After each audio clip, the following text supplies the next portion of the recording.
ისლამ მახაჩოვმა, რომელიც მსოფლიოს საუკეთესო მებრძოლია pound for pound, ძლივს დააღწია თავი ილიასგან მომავალ საფრთხეს. დიახ, ეს სიმართლეა. როგორც ჩანს, ისლამს შეეშინდა, გაიქცა, არ ისურვა ამ ბრძოლაში მონაწილეობა და ტრავმა მოიგონა. ნუ გეშინია ძმაო. Don't be scared, homie. რა თქმა უნდა, ეს ყველაფერი ილიას ვერსიით. ახლა ილიამ ტვიტერზე ნამდვილი ქარიშხალი მოაწყო. ის ისლამ მახაჩოვს დაუპირისპირდა. სამართლიანობისთვის უნდა ითქვას, რომ ის უკვე დიდი ხანია ცდილობს მასთან ბრძოლას. ტოპურიას მხოლოდ ყველაზე მასშტაბურ ორთაბრძოლებში მონაწილეობა სურს. მართალია ის თეთრი სახლის ქარდზე ჯასტინ გეიჯის წინააღმდეგ მთავარ ბრძოლაში გამოდის, მაგრამ აი რა თქვა ილია ტოპურიამ. სხვათა შორის ჩვენ გვაქვს ისლამ მახაჩოვის პასუხიც. თუ ეს ორი მომავალში არ შეხდება ერთმანეთს, ეს დიდი დანაკლისი იქნება სპორტისთვის. აი რა დაწერა ილია ტოპურიამ ტვიტერზე ამ დილით. ისლამი კიდევ ერთხელ გამოდის მიზეზებით. ამჯერად ეს ტრავმაა. მე ყოველთვის ვიცოდი, რომ თეთრი სახლის ღონისძიების ნაწილი ვიქნებოდი. მაშინაც კი, როცა UFC-მ მითხრა, რომ ჩემზე იმედებს არ ამყარებდნენ. ვიცოდი, რომ ეს მოლაპარაკებების ნაწილი იყო. როდესაც საბოლოოდ მითხრეს, რომ ქარდზე ვიყავი, ისლამი ახსენეს. მე ერთი წამითაც არ დავფიქრებულ ვარ და დავთანხმდი. არც ერთი ცოცხალი ადამიანი არ იტყვის უარს ისლამთან ბრძოლაზე თეთრი სახლის ღონისძიებაზე. შემდეგ ის აგრძელებს. თეთრი სახლის ქარდი მეორე დღეს უნდა გამოცხადებულიყო. მაგრამ როცა გავიღვიძე, გავიგე, რომ ისლამი სასწაულებრივად დაშავდა და ისევ ჯასტინ გეიჯი გამოჩნდა. ვიღაც სხვა გადაიხდის ისლამის შეცდომის გამო. მათი მენეჯერები კი საშინელი ხალხია. არ ვიცი, რატომ დაიწყო მან საუბარი ალი აბდელ აზიზ ზედა მსგავს რამეებზე. ჯასტინ, თეთრ სახლში შევხვდებით. მე არ ვარ ის, ვინც ხალხს ამცირებს. ყველაფერი სწრაფად მოხდება. როცა გაიღვიძებ, ყველაფერი უკვე დასრულებული იქნება. რა თქმა უნდა, ჩვენ ვიცით, რომ ტოპურიას ნოკაუტის ძალა აქვს. რაც შეეხება ჯასტინ გეიჯისთან ბრძოლას, ეს სწორედ ის ბრძოლაა, რომელიც უნდა მომხდარიყო. ეს ხდება. ეს იქნება თეთრი სახლის მთავარი მოვლენა და ამას აზრი აქვს, რადგან საქმე დროებით ჩემპიონს ეხება. სანამ ისლამის პასუხზე გადავალთ, მინდოდა მეთქვა. მეგონა, რომ იან გარი იქნებოდა ის ბიჭი. იანი ახლა საქართველოშია, ვარჯიშობს და ვფიქრობდი, რომ ის ისლამ მახაჩოვისთვის ემზადებოდა. არ ვიცი, რატომ არ ჩხუბობს ისლამი თეთრ სახლში. ეს იქნებოდა იდეალური ვარიანტი. ერთ-ერთი ყველაზე დიდი ვარსკვლავის დამატება ქარდზე. მაგრამ ის იქ არ არის. ილიას თქმით, ეს იმიტომ მოხდა, რომ ის გაიქცა. რა თქმა უნდა, მახაჩოვი ძალიან ამაყი ადამიანია. ის არ მისცემს ქვემსუბუქი წონის ჩემპიონს ასეთი ლაპარაკის უფლებას პასუხის გარეშე. აი რა უპასუხა ისლამმა. ორიმემ ვიცით, ვინ შეშინდა აქ. შენი სიმხდალე შეგიძლია ბოროტი ტვიტებით დაფარო, მაგრამ ნუღელა, ერთ დღეს მიიღებ იმას, რასაც ითხოვ. შენს მსუქან მენეჯერს კი არ მოუწევს მილიარდების თხოვნა ჩემთან საბრძოლველად. ამას უფასოდ გავაკეთებ. პირველი კითხვაა, მართლა გონიათ, რომ ისლამ მახაჩოვს ილიასი ეშინია? მე ვიტყოდი, რომ არა. გეტყვით ერთ რამეს. არ მგონია, რომ ამ დონის მებრძოლების ვინმეს ეშინოდეთ.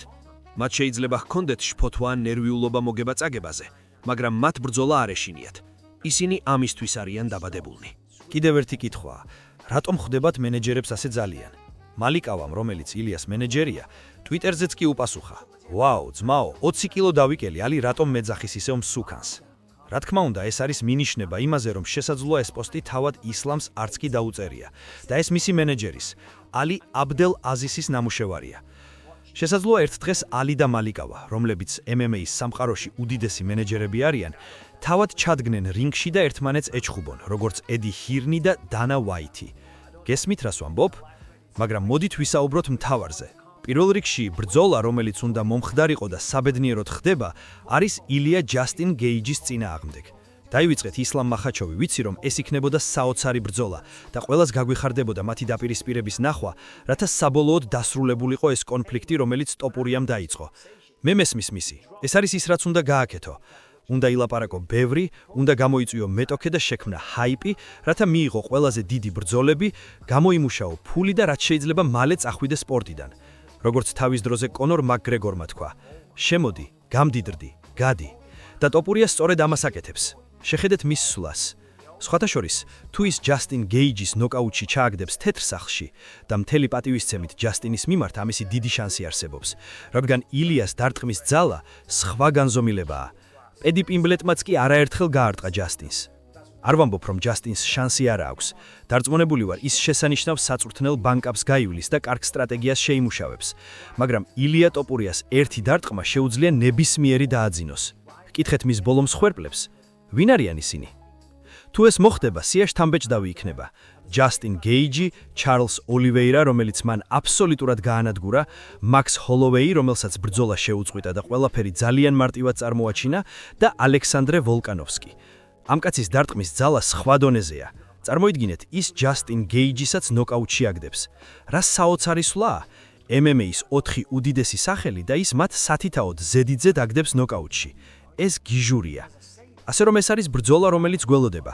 რაც შეეხება ისლამ მახაჩოვს, მას საქმეები აქვს საშუალო წონაში. სამართლიანობისთვის უნდა ითქვას, რომ იან გარი უნდა იყოს შემდეგი. ვიცი, ბევრი საუბარი იყო მასე კამარუ უსმანი გამოსულიყო მის წინააღმდეგ. კამარუ უსმანი ამ სპორტის ლეგენდაა, მაგრამ ის უკვე 40 წლისაა და კარიერის მიწურულს იმყოფება.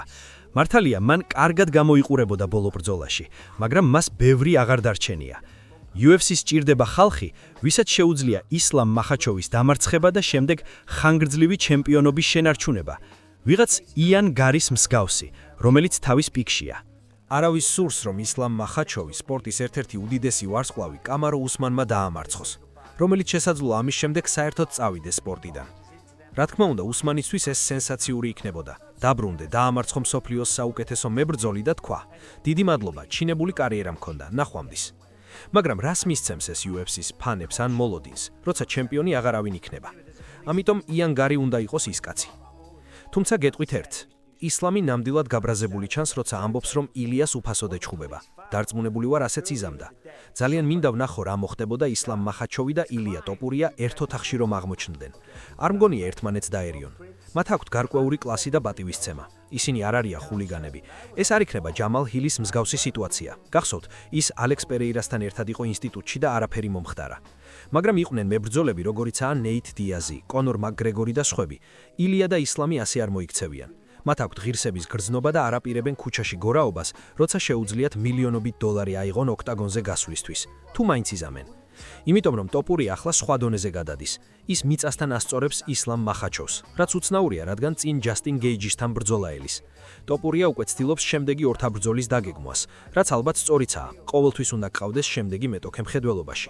არ ვიცი, რამდენს უხდიან მას თეთრი სახლის ქარდზე, მაგრამ დარწმუნებული ვარ, ეს სოლიდური თანხაა. თუმცა ნება მომეცით გკითხოთ, ვინ მოიგებს ჯასტინსა და ტოპურიას შორის? ალბათ ტოპურია, მაგრამ ვინ მოიგებს ისლამსა და ტოპურიას შორის? ეს უკვე სულ სხვა საქმეა. წონითი კატეგორიები ტყუილად არ არსებობს. რა თქმა უნდა, ილიას სურს გახდეს 3 წონის ჩემპიონი, ისევე როგორც ალექს პერეირას ეძლევა ამის შანსი. ალექს პერეირა თუ ის სირილ განს დაამარცხებს და ეს დიდი თუ არის, გახდება პირველი მებრძოლი ისტორიაში 3 წონის ქამრით. მაშინაც კი თუ ერთ-ერთი დროებითი იქნება, ის მაინც 3 წონის ჩემპიონია. გახდის ეს მას UFC-ს ისტორიაში ყველაზე წარმატებულ მებრძოლად, მხოლოდ იმიტომ, რომ 3 ქამარი აქვს? ამაზე სხვა ვიდეოში ვისაუბრებ, დავფიქრდები და ხვალ დაგიბრუნდებით. მოკლედ, რას ფიქრობთ ამ სიტუაციაზე ისლამსა და ტოპურიას შორის? აპირებენ ისინი ბრძოლას? მართლა ეჩხუბებიან ერთმანეთს, თუ ეს მხოლოდ მენეჯერები არიან, რომლებმაც მათ ტვიტერის ანგარიშებზე წვდომა მოიპოვეს? არ ვიცი, მაგრამ უნდა წავიდე. მადლობთ ყურადღებისთვის, გამოიწერეთ არხი და დარეკეთ ზარი. მალე შევხვდებით.